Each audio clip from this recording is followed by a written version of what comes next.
क्या हाल चाल है।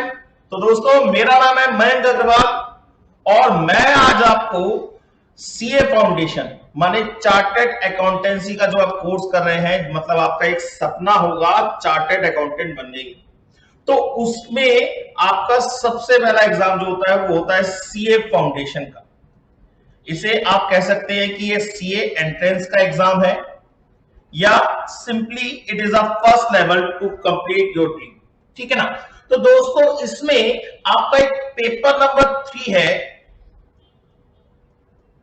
जिसका नाम है बिजनेस मैथमेटिक्स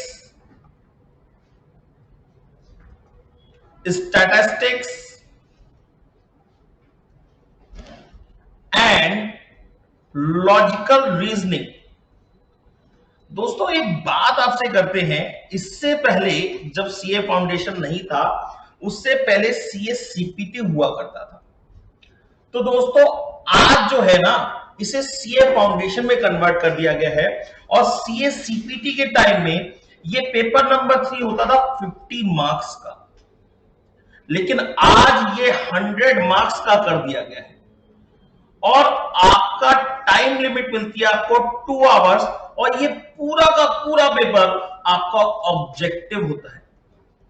अब दोस्तों ICI institute of chartered accountant of India ने इस पेपर को 50 मार्क्स से 100 मार्क्स में कन्वर्ट किया। क्यों? क्योंकि उसे पता है कि मैथ्स की बहुत जरूरत पड़ती है, बहुत ज्यादा एप्टीट्यूड आपका अच्छा होना चाहिए। जब कभी भी आप लोग कैंपस प्लेसमेंट में जाएंगे तो वहां पे आपके 2 घंटे का एप्टीट्यूड टेस्ट होता है, चाहे आप किसी भी सीए से पता कर लीजिएगा। ठीक है ना।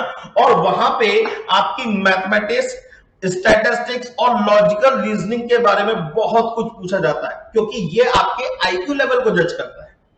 तो दोस्तों पहली बात, हमें यहां पे कोई भी शॉर्ट ट्रिक नहीं सीखनी, कोई शॉर्ट ट्रिक नहीं सीखनी, नेवर।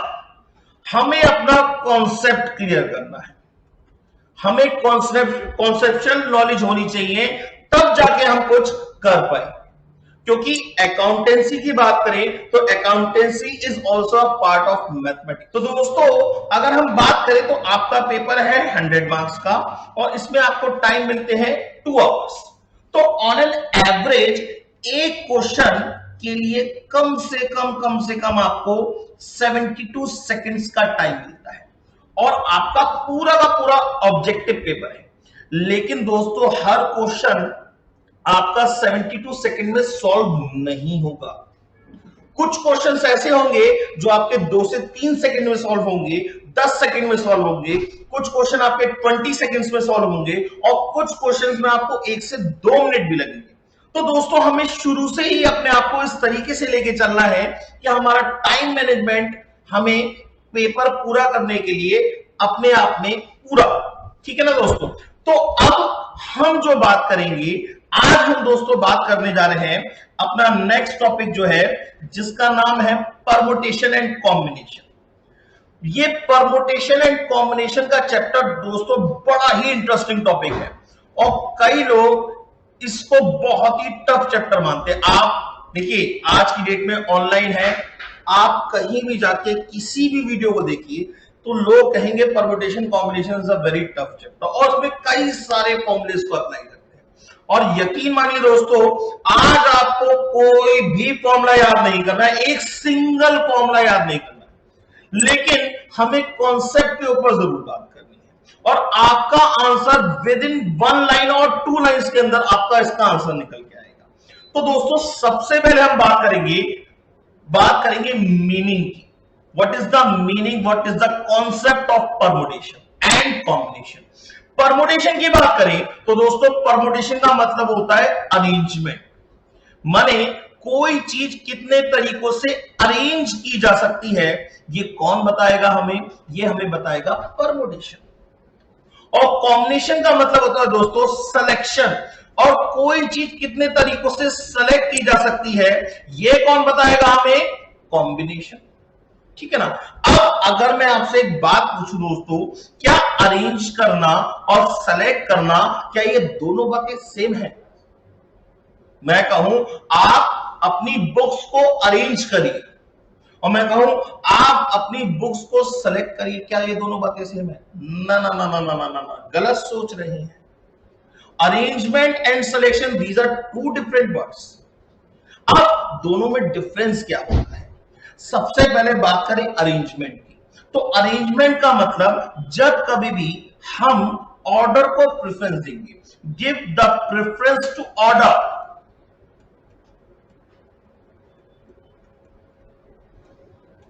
इट मींस हम चीजों को क्या कर रहे हैं? अरेंज कर रहे हैं। अगर हम क्या कर रहे हैं? ऑर्डर को प्रेफरेंस दे रहे हैं, इसका मतलब हम चीजों को अरेंज कर रहे हैं। और जब हम कभी भी ऑर्डर को प्रेफरेंस ना दें, not give the preference to order,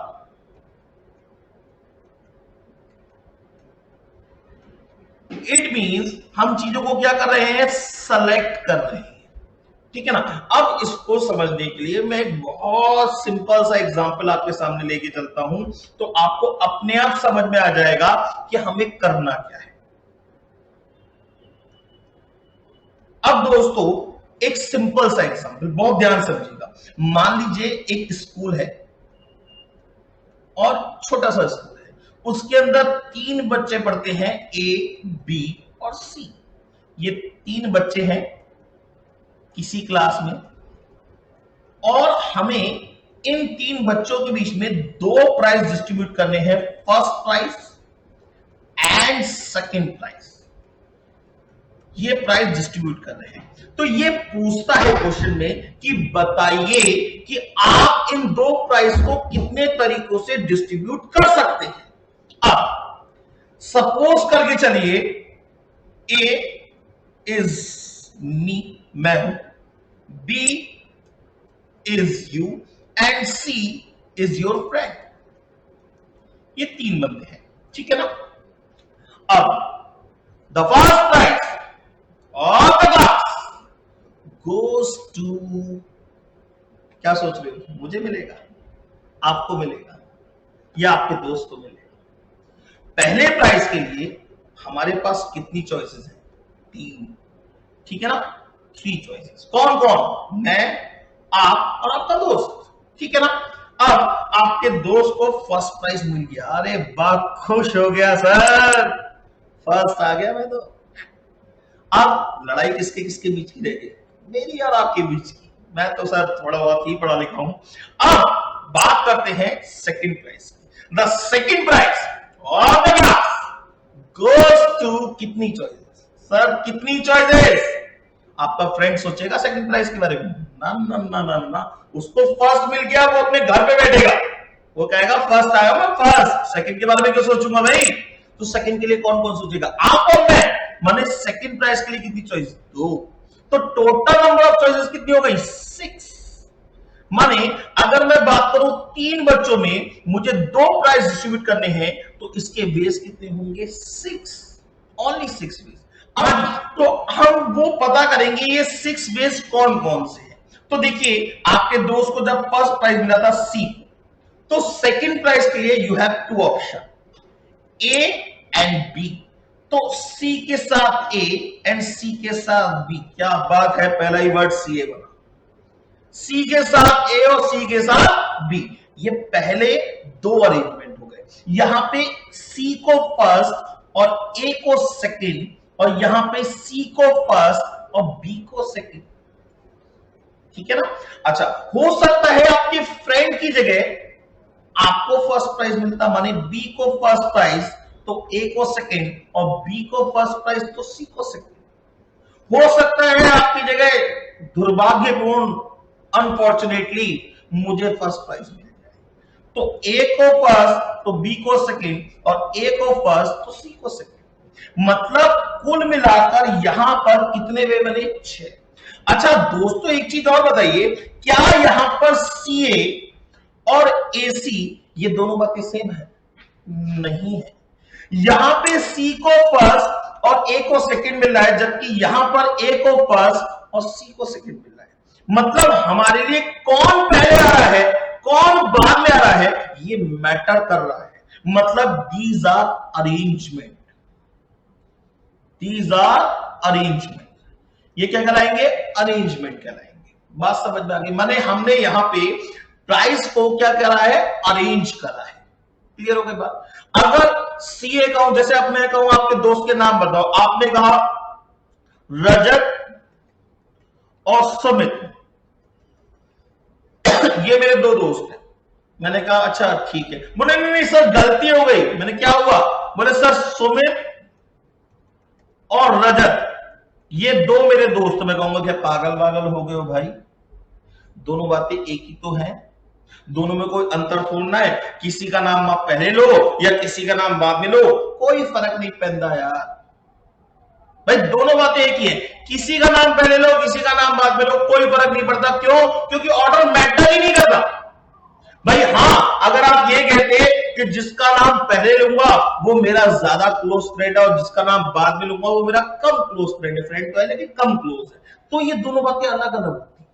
it means हम यहां चीजों को अरेंज कर रहे होते। क्या कर रहे होते? अरेंज कर रहे होते। बात समझ में आ गई? और जब हम ऑर्डर को प्रेफरेंस नहीं देंगे, इसका मतलब हम चीजों को क्या कर रहे होंगे? सेलेक्ट कर रहे होंगे।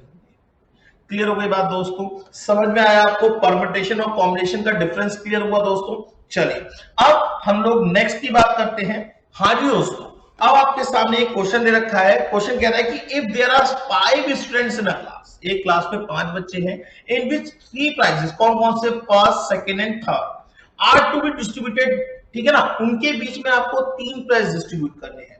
Then find the number of ways in which the prize can be distributed. ठीक है ना? अब ये बहुत सोचने वाली बात है। आपको प्राइज उठा के बच्चों को देना है या बच्चा उठा के प्राइज को देना है? सर ट्रॉफी उठा के बच्चों को दी जाती है ना, बच्चा उठा के तब ट्रॉफी को दिया जाता है। हाँ, तो यहां पे हमारे पास 3 प्राइजेस है, एक तो फर्स्ट, एक सेकंड और एक थर्ड, और 5 बच्चे हैं, नाम ले लिया ए बी सी डी और ई। अब the first prize of the class goes to कितनी चॉइसेस? 5। बिल्कुल ठीक सर, बिल्कुल ठीक, 5 चॉइसेस। द सेकंड, अब किसी एक को मिल जाएगा, मान लीजिए सी को फर्स्ट प्राइज मिल गया। अब the second prize of the class goes to कितनी चॉइसेस? सर बची ए बी डी और ई, 4 चॉइसेस। मान लीजिए ई को सेकंड प्राइज मिल गया। अब the third prize of the class goes to कितनी चॉइसेस? ए बी और सी, 3 चॉइसेस। तो टोटल नंबर ऑफ चॉइसेस कितनी हो जाएंगी? 5 4 जा 20 3 जा 60, 60 वेज होंगे या 60 चॉइसेस होंगी, बात ये। ठीक है ना? क्लियर हो गई बात दोस्तों? चलिए अब हम नेक्स्ट क्वेश्चन लेके चलते हैं। हाँ जी दोस्तों, अब एक क्वेश्चन दे रखा है आपको, in how many ways can 3 prizes, कौन कौन से 3 प्राइज हैं? सर मोस्ट सिंसियर स्टूडेंट, सबसे सीधा बच्चा, मोस्ट टैलेंटेड स्टूडेंट, सबसे टैलेंटेड बच्चा, और बेस्ट स्टूडेंट, सबसे अच्छा बच्चा, बी डिस्ट्रीब्यूटेड अमंग 6 स्टूडेंट, 6 बच्चों के बीच में बांटना है। अब 6 बच्चों को नाम दे दिया sir A B C D E और एफ। अब आपके पास 3 प्राइज है, एक तो मोस्ट सिंसियर, एक मोस्ट टैलेंटेड और एक बेस्ट स्टूडेंट। अब the most sincere student of the class prize goes to कितनी choices? Sir sir sir sir sir कितनी चॉइसेस? सर कितनी चॉइसेस? सर बिल्कुल ठीक बात, 6 चॉइसेस। ठीक है ना? हमेशा याद रखिएगा, चॉइस को ब्लॉक के नीचे लिखिएगा। ठीक है ना? चॉइस को ब्लॉक के नीचे लिखिएगा। अच्छा, अब किसी भी एक बच्चे को मोस्ट सिंसियर का अवार्ड मिल जाएगा, मान लीजिए बी को मिल गया, बी को मोस्ट सिंसियर का अवार्ड मिल गया। बी जो है सबसे सीधा बच्चा है उस क्लास का। ठीक, अब दूसरी बात, the most talented student of the class prize goes to, अच्छा ए सोचेगा, बिल्कुल सोचेगा। अच्छा बी सोचेगा? सर नहीं सोचेगा। क्यों नहीं सोचेगा भाई? जो सिंसियर है क्या वो टैलेंटेड नहीं हो सकता? बिल्कुल हो सकता है भाई। जो सिंसियर स्टूडेंट है वो टैलेंटेड भी तो हो सकता है, नहीं हो सकता? हम तो टोटल पॉसिबिलिटी की बात कर रहे हैं। ठीक है ना? वो हो या ना हो एक अलग बात है। ठीक है ना। तो जो सिंसियर है वो टैलेंटेड भी हो सकता है दोस्तों, बेस्ट भी हो सकता है, जबकि जो फर्स्ट आएगा वो सेकंड नहीं आएगा, ना ही थर्ड आएगा। माने इससे पहले वाले क्वेश्चन में जहां पे हमने फर्स्ट सेकंड प्राइस की बात करी थी, उस क्वेश्चन के अंदर देखिए ना, इससे पहले वाले क्वेश्चन में ये जो हमारा क्वेश्चन था, इसमें जो फर्स्ट सेकंड थर्ड की प्राइस की बात हुई थी, जो फर्स्ट आएगा वो सेकंड नहीं आएगा, ना ही थर्ड आएगा। माने उसमें एक बच्चा मैक्सिमम एक प्राइस ले सकता है, एक से ज्यादा प्राइस नहीं ले जा सकता। जबकि इस केस में एक बच्चा एक प्राइस भी ले जा सकता है, दो भी ले जा सकता है, हो सकता है तीनों ले जाए। नहीं आई बात समझ? कॉम्प्लेन पीने वाला बच्चा होगा भाई, सिंसियर भी है, टैलेंटेड भी है और बेस्ट भी है, ठीक है ना। या पतंजलि का आजकल जो आ रहा है वो दूध के साथ, तो सिंसियर, टैलेंटेड और बेस्ट तीनों बातें हो गई, ठीक है ना दोस्तों। तो मोस्ट सिंसियर के लिए कितनी चॉइस आपके पास? 6। कौन कौन सी? ए बी सी डी ई है। और मोस्ट टैलेंटेड के लिए भी कितनी चॉइस होगी? 6। मतलब यहां पे क्या हो गया? रिपीटेशन अलाउड हो गया दोस्तों। रिपीटेशन क्या हो गया? अलाउड। माने एक बच्चा एक प्राइज भी ले जा सकता है, दो भी ले जा सकता है, हो सकता है तीनों ले जाए, तीनों। बात समझ में आ गई दोस्तों? अच्छा, बेस्ट स्टूडेंट के लिए अगेन 3 चॉइस भाई। बी मोस्ट सिंसियर भी हो सकता है, मोस्ट टैलेंटेड भी हो सकता है, और हो सकता है ये बेस्ट स्टूडेंट हो क्लास का, ठीक है ना। तो यहां टोटल नंबर ऑफ चॉइस कितनी हो गई आपकी? 216। माने ये हुआ आपका रिपीटेशन इज अलाउड का केस। और इससे पहले वाला जो क्वेश्चन था वो क्या था? रिपीटेशन इज नॉट अलाउड का केस। क्लियर हो गई बात दोस्तों? चलिए अब एक क्वेश्चन और लेके चलते हैं दोस्तों। हाँ जी दोस्तों, तो अब ये आपके सामने क्वेश्चन दे रखा है। क्वेश्चन कह रहा है in how many ways 3 prizes can be distributed, in how many ways can 3 prizes be distributed among 7 students so that। अब भैया प्राइस तो है 3, लेकिन ये नहीं बताया कि फर्स्ट सेकंड थर्ड वाला है, सिंसियर टैलेंटेड बेस्ट वाला है, कुछ नहीं बताया अभी। चलिए ठीक है, हमने भी 3 प्राइस P1 P2 और P3 मान लिया, ठीक है ना। 7 स्टूडेंट्स के बीच में करना है, तो ये हो गए 7 स्टूडेंट्स, ठीक है ना। अच्छा, पहला point, so that no student can get more than 1 prize. किसी भी बच्चों को एक से ज्यादा प्राइज नहीं मिल सकता। मतलब क्या हुआ? फर्स्ट सेकंड थर्ड वाली बात हो गई। माने कोई भी बच्चा एक से ज्यादा प्राइज नहीं ले सकता। माने ये क्या हुआ? रिपीटेशन इज नॉट अलाउड का केस हुआ। तो प्राइज 1 के लिए कितनी चॉइसेस होंगी हमारे पास? 7। प्राइस 2 के लिए कितनी होगी? अब एक से ज्यादा प्राइस नहीं ले सकता, तो दूसरे प्राइस के लिए कितनी चॉइस होंगी? 6। और तीसरे प्राइस के लिए कितनी चॉइस होंगी? 5। तो टोटल नंबर ऑफ चॉइसेस कितनी हो गई? 7 6 42 5 210 वेज। क्लियर हो गई बात? अब हम सेकंड की बात करते हैं। Any student can get any number of prizes. भाई 3 प्राइजेस है, P1 P2 और P3। कोई भी बच्चा कितने भी प्राइज ले जाए, माने एक ले जाए, 2 ले जाए या सारे के सारे ले जाए, हमें कोई फर्क नहीं पड़ता। माने क्या हो गया? रिपीटेशन इज अलाउड का केस हो गया दोस्तों, ठीक है ना। तो अब प्राइस 1 के लिए कितनी चॉइसेस? 7। प्राइस 2 के लिए कितनी चॉइसेस? अगेन 7। और प्राइस 3 के लिए कितनी चॉइसेस? अगेन 7। तो टोटल नंबर ऑफ चॉइसेस कितनी हो गई? 343, ठीक है ना। 343 वेज हो गई। क्लियर हो गई बात दोस्तों? समझ में आ गया? कोई दिक्कत वाली बात हो तो बताइए। चलिए अब नेक्स्ट क्वेश्चन की बात करते हैं दोस्तों। हाँ जी दोस्तों, अब आपके सामने एक क्वेश्चन है। सर एक रेलवे कंपार्टमेंट में क्वेश्चन कह रहा है if there are 6 vacant seats in a railway compartment. ये एक रेलवे का कंपार्टमेंट बना हुआ है। सर सबसे इजी चैप्टर है, क्योंकि आपके सामने ये प्रैक्टिकली पॉसिबल है। और इसके अंदर 6 वैकेंट सीट्स है, माने 6 सीट्स खाली पड़ी हुई। ये 6 की 6 सीट्स हमारी खाली पड़ी हुई। Then in how many ways can 3 person. अब 3 पर्सन आ गए। एक तो आ गए भैया पप्पू जी, एक आ गए गप्पू जी, और एक आ गए सप्पू जी। 3 पर्सन हो गए, पप्पू गप्पू और सप्पू। ये आए, यहां खड़े हो गए तीनों के तीनों, और इन चेयर्स को देखने लगे। अब पहले पर्सन के लिए कितनी चॉइस? भाई पहली बात, आप सीट पे इंसान को बैठा लेंगे या कुर्सी फेंक के इंसान को मारेंगे? सीट पे बैठा लेंगे ना, माने सीट के अकॉर्डिंग चॉइस देखेंगे या पर्सन के अकॉर्डिंग चॉइस देखेंगे? बहुत आराम से भाई, यहां पे पर्सन बैठेगा सीट पे, सीट नहीं बैठ रही है पर्सन पे। तो पहले पर्सन पप्पू जी के लिए कितनी चॉइस होगी? 6। पप्पू जी के लिए कितनी चॉइस होगी? 6। अब पप्पू जी यहां जाके बैठ गए, इन्होंने सीट घेर ली, ठीक है ना। अब आई गप्पू की बारी। गप्पू बोला भैया कहां बैठू कहां बैठू, तो गप्पू के लिए कितनी चॉइस हो गई? अब इसके ऊपर थोड़ी ना बैठेगा, हिंदुस्तानी वाला सिस्टम नहीं है बेटा, जरा भाई जरा थोड़ा उधर खिसकना, वो वाला हिसाब नहीं, एक के ऊपर एक नहीं बैठना है।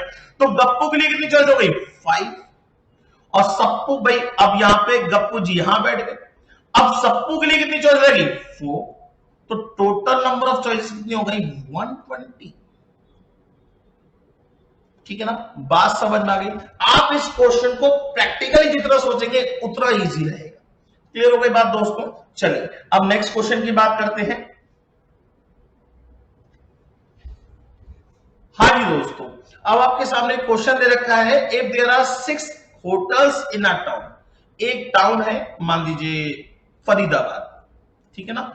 फरीदाबाद में 6 होटल है, 6 होटल्स है, होटल ताज, होटल ली मेरिडियन, ठीक है ना, होटल हयात, इस टाइप से करके 6 होटल्स दे रखे आप, ए बी सी डी ई और एफ, ये 6 होटल्स है।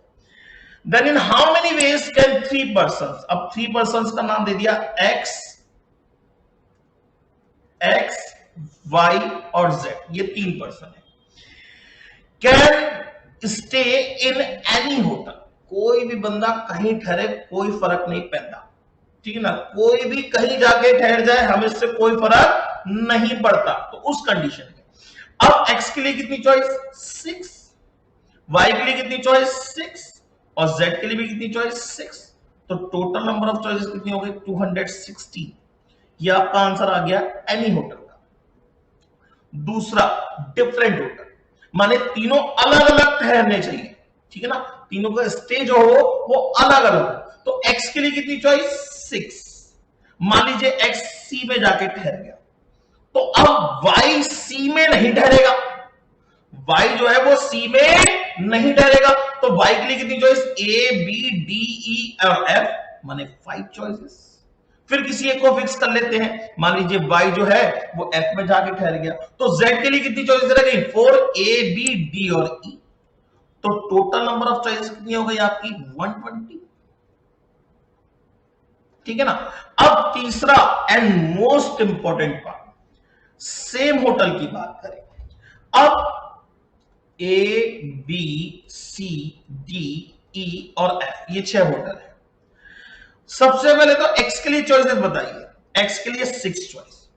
अब x जो है he is the manager of the company, ये कंपनी का मैनेजर है और ये अपने 2 एम्प्लॉय y और z को अपने साथ लेके गया है। खर्चा कौन करेगा? मैनेजर करेगा। तो भैया मैनेजर साहब जहां रुकेंगे वहीं पे एम्प्लॉय भी रुकेंगे, चाहे होटल अच्छा हो चाहे बुरा हो, ठीक है ना। तो x के लिए कितनी चॉइस है? 6। लेकिन y के लिए मान लीजिए अगर x सी में जाके स्टे कर जाता है, तो y के लिए सिर्फ एक ही ऑप्शन है, सी। भाई y कहीं इनको छोड़ के जा ही नहीं सकता, तो y के लिए कितना ऑप्शन है? एक। और z के लिए भी कितना ऑप्शन है? सिर्फ एक। कौन सा? सी। तो टोटल नंबर ऑफ चॉइसेस कितनी हो गई? 6। क्लियर हो गई बात दोस्तों? समझ में आ गया दोस्तों? कोई दिक्कत वाली बात? चलिए अच्छा, अब नेक्स्ट क्वेश्चन की बात लेके चलते हैं दोस्तों। हाँ जी दोस्तों, तो ये क्वेश्चन दे रखा है आपको, if there are 7 doors to enter in DLF mall of Noida, ठीक है ना, ये डीएलएफ मॉल है नोएडा में, उसमें घुसने के 7 दरवाजे हैं, ठीक है ना, ये मॉल बना हुआ है और इसमें घुसने के लिए आपके पास 7 एंट्री गेट्स हैं। ये 7 एंट्री गेट्स है, ठीक है ना। Then in how many ways a person can enter in the mall by a door, भैया दरवाजे से ही जाएगा, कूद के तो जाएगा नहीं, ठीक। And returning back by any door, पहले तो ये बताइए पर्सन के लिए जाने के लिए कितनी चॉइस है आपके पास? पर्सन के जाने के लिए कितनी चॉइस है? 7। And returning back by any door, किसी से भी लौट के आए, कोई रिस्ट्रिक्शन नहीं है, 7, तो टोटल नंबर ऑफ चॉइस कितनी हो गई 49। ठीक है ना। अच्छा, then in how many ways a person can enter in the mall by a door, जाने के लिए कितनी choice 7, and returning back by different door. क्या होता है ना, जहां से एंट्री होती है वहां से एग्जिट नहीं होती।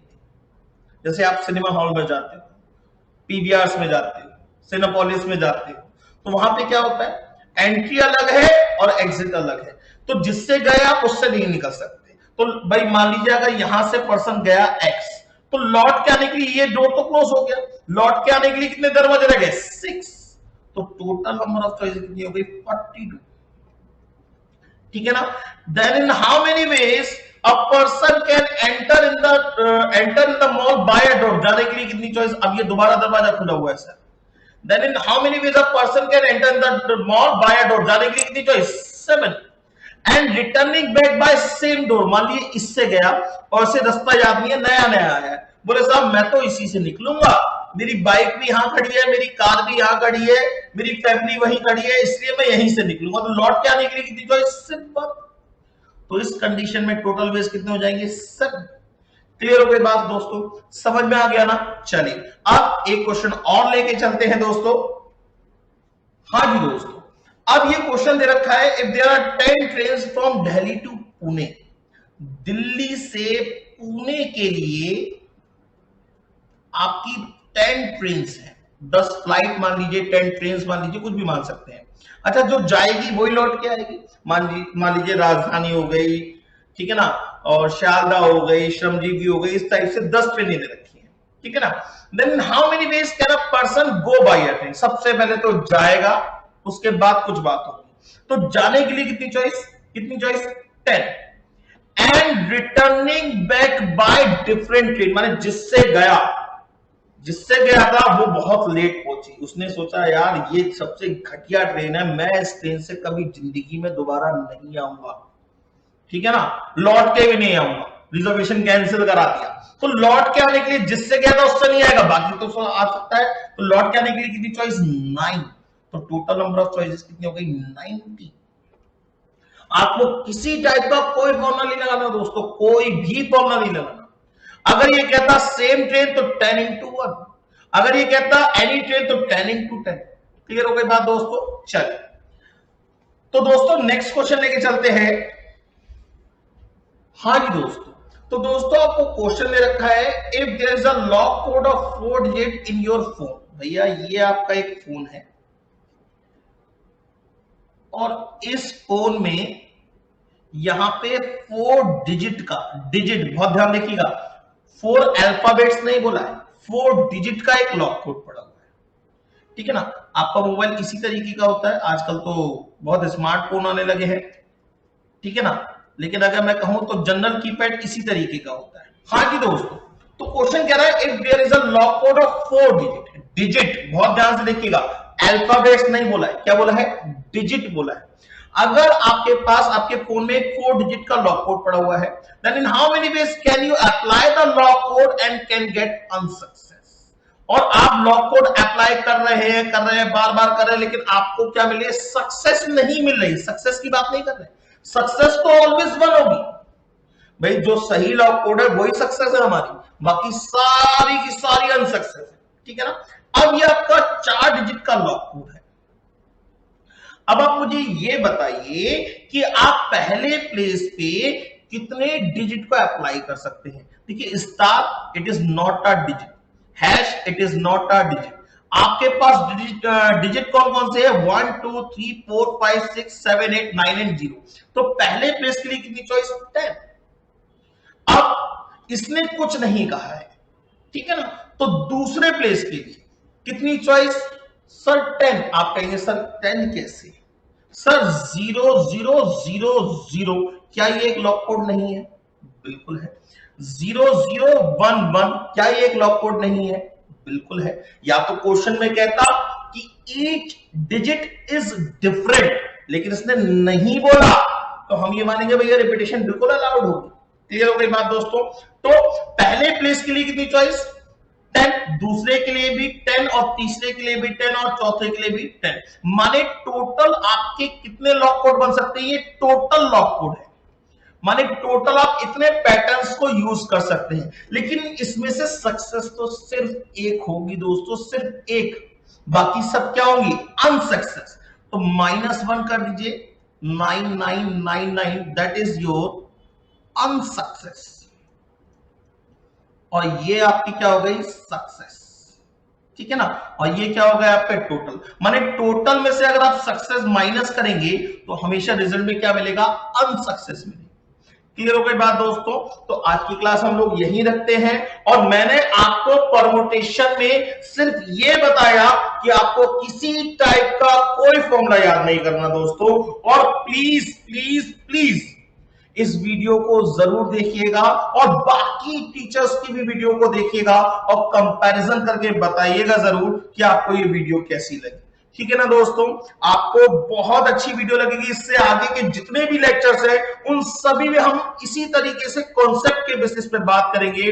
ना ही हमें कोई फॉर्मूला याद करना है, ना ही हमें कोई शॉर्टकट याद करनी है, और हमें सिर्फ और सिर्फ कॉन्सेप्ट के ऊपर ध्यान देना है दोस्तों, कॉन्सेप्ट के ऊपर।